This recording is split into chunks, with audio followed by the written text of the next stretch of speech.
Hello, everybody. Glad to see you again, or glad to be seen by you again. The point of this video is, at this point in a course like ours, I like to give a little bit of feedback or issue a couple of reminders about some basic course issues that I hope will be helpful to you. So, in no particular order, here's a couple of thoughts. First, let me remind you, or let me say, possibly for the first time, that if you have questions about your grades in this course at any point, please don't hesitate to ask. Now, please don't email me to ask me what your grades are. If you go on Blackboard, you should be able to click on the My Grades link, and that will give you scores for all the assignments that you've completed. However, if you're, say, doing the discussion forums and you find that you're getting C's and B's and you thought you were going to be getting B's and A's based on what you did, please don't hesitate to send me an email to ask about it. I'm happy to help as much as I can. Really, my only request there is that you make sure that you look closely at our syllabus. Sometimes the questions that people have about grades can be answered just by reviewing that part of what I've already given you. Pages 2 through 4 of our syllabus give tons of information about what I'm looking for in the discussion forums, and so make sure you read that carefully. But again, if you have questions, please don't hesitate to ask. I'm happy to try to help. If I'm not helpful, then please ask again, and maybe if you give me a second try, I'll do a little better. Second thing, getting more into the content of the course, and what is it that we're doing, when we're engaged in moral reasoning? What is it that I'm looking for you to do in these discussion forums? Well, bear in mind that what we're doing really is philosophy, right? What we're doing is thinking about these big moral questions, or we're thinking about what is it that makes something right or makes something wrong. We're trying to get clear on what the issues are, and we're trying to get better at articulating our own reasons for holding certain views and for rejecting others. So one thing I want to encourage you to be wary of, and this is something that has already happened a little bit on our discussion boards, and that's fine. It happens every single semester. It's totally normal. But I want to encourage you to be wary of it, is that often people will say things like this. They'll say, well, look, when push comes to shove, who are we to say who can or cannot get married? Or, I don't want to judge anybody, so I'm not going to say anything about this topic or that. Well, I think there's a lot that is wise and good about that sort of approach, but I think sometimes it gets twisted in an unhelpful sort of way. So I want to give you a distinction here, and I want you to be very conscious of this. There is a difference between being judgmental, which I think probably all of us would condemn and reject, versus making a moral judgment. Okay, that's the difference. You might want to write down those phrases so you can look at them and have them in front of you to understand what I'm about to say. But the key idea is there's a difference between being judgmental and making a moral judgment. When we talk about somebody being judgmental, what we mean is somebody who is constantly going around, putting their noses in other people's business, telling everybody else what they ought to do. Sometimes being a hypocrite, right, which is basically holding somebody else to higher standards than you hold yourself to. So going around saying what everybody else is doing wrong and not being willing to assess their own lives in light of those same criteria, right? That's obnoxious. That's ugly. There's a lot to condemn about that sort of behavior. I hope that I'm not a judgmental person. I hope that you are not a judgmental person, and I hope very much that this class does not make you into a judgmental person. However, I also hope that this class will make you somebody who is better at making moral judgments. And this is something that is perfectly healthy and is totally unavoidable. We have to make moral judgments. We can't help it. We have to make some kind of decision about what we think is good and bad, what we think is right and wrong. And we need to make those sorts of judgments. In some cases, it's easy. I just read, last week, I read a horrible story in the news about a young boy, 13 years old, who was literally tortured to death by the Syrian government. And I'm not going to give more detail than that, except to say that it was physically nauseating. It was a horrible, horrible story about horrific treatment of a child, a 13-year-old kid who just happened to be in the wrong place at the wrong time. He was involved in a protest, and they took him away, and they brutally tortured this boy and killed him. The reason I bring it up here is that I am going to tell you that I have made a moral judgment when I think about a case like this. I think that that is wrong. I think that is evil. I think it's horrific. I think that people shouldn't do things like that. And if you disagree, well, I'd be shocked and horribly disappointed, may I add. But seriously, think about a case like that. Think about powerful people who are willing to torture children in order to maintain their power. Is that really something we can be indifferent about? Can we really say, well, they have their way of looking at the world and we have ours, and then according to our view, that's not so nice, but maybe they're okay with it? Well, really? Really? I mean, is that really okay to torture children if that helps you maintain political power? I have a hunch that you're going to say it's not okay to do that. And if you'll agree with me that it's not okay to do that, then you're going to have to agree that at least sometimes it's appropriate to make moral judgments. It's appropriate to say, no, look, this seems wrong. Now, what we want to do in this class, right, most of the stuff that we're looking at is a lot more difficult than that. Trying to figure out whether we ought to endorse same-sex marriage, or what are the circumstances in which abortion is or is not morally permissible, or when is it okay to terminate life support for a terminally ill patient, or should we allow the death penalty? Look, those are much harder questions than the question, is it okay to torture a 13-year-old boy and brutally murder him? They're harder questions, but let's not give up on the possibility of having decent answers to them, okay?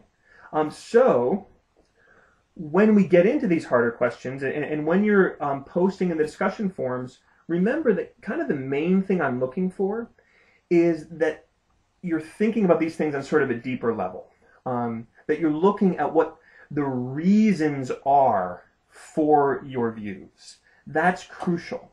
And to be honest, so far this semester, I've been grading the discussion forums a little bit generously because I realize that this is difficult stuff, and I realize that it takes a while to kind of get your footing. But I am going to be expecting more and more of an increased ability to give reasons for your views. So, for example, the last couple sets of discussion forums, a number of people have made comments like this. A number of people have said things like, I agree with you that this behavior is immoral, but I also think that it should be legally permitted. The end.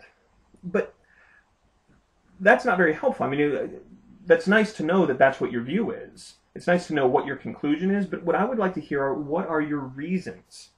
So, for example, if you're going to tell me that something is morally wrong, but should be legally permitted, it would be nice to hear you talk a little bit about the liberty-limiting principles that Timmons talks about in chapters 4 and 5 of our textbook in the introductory sections.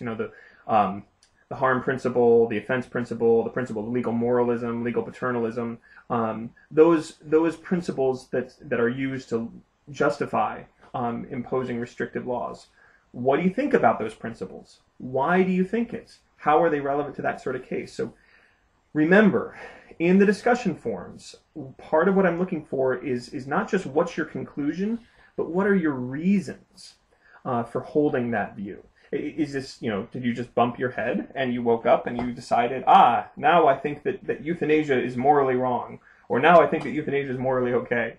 Or do you have reasons for it? Is there something deeper you can appeal to? And in that vein, also remember that part of what I'm looking for is evidence that you really have read the material and thought about it. And so again, there is a context where if you merely mention an author's conclusion and just say, I know that John Corvino thinks there's no problem with same-sex intercourse, so he would disagree with this. Well, you're right about Corvino's conclusion, but what I'm looking for is evidence that you understand why he holds that view. Why does John Corvino think that? And do you think those are good reasons, or do you think they're bad reasons? Right? That's the kind of question that I'm looking for, and that's what one of the things you can do to help me see that you've done the reading and that you've understood it is to really engage with those reasons. Why do the authors hold the views that they hold? Another point to make here, I promise we're almost done with this video. You can probably see that on the bottom of your screen. But another thing that I want to point out is you do have to read carefully. And you might have to reread stuff. And I hope that you'll be okay with that. But pay attention to what you're saying. Pay attention to what technical terms mean. In the most recent discussion forums, there were 2 or 3 people, I believe, between the 2 sections of the class, who referred to the thesis of context sensitivity as a moral theory. And that's problematic, because if you say that the thesis of context sensitivity, and if you haven't done the reading, you probably have no idea what I'm saying right now. But for those who have,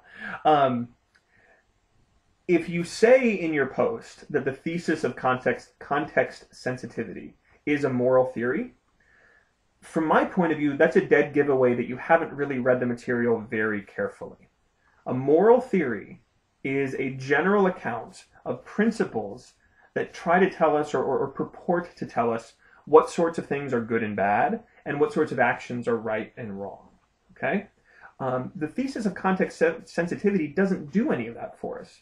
Context sensitivity is a really important idea that very many moral philosophers agree with. I myself agree with the thesis of context sensitivity.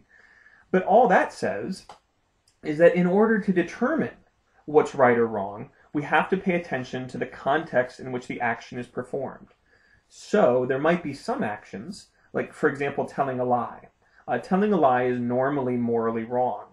But it could be, I'm just speaking hypothetically here, it could be that if the only way you can save an innocent person from being murdered is to tell a lie to the murderer, that lie may very well be morally justified, right? And that's what people mean when they say that moral requirements are context sensitive. But long story short, the thesis of context sensitivity is not a moral theory. It doesn't give us any guidance in thinking about what's good and bad. It doesn't give us any guidance in thinking about what's right or wrong. It just tells us that, no, we need to pay attention when we have a moral theory. We need to pay attention to the context in which it's being applied. So read carefully. And again, I'm just using that as an illustration.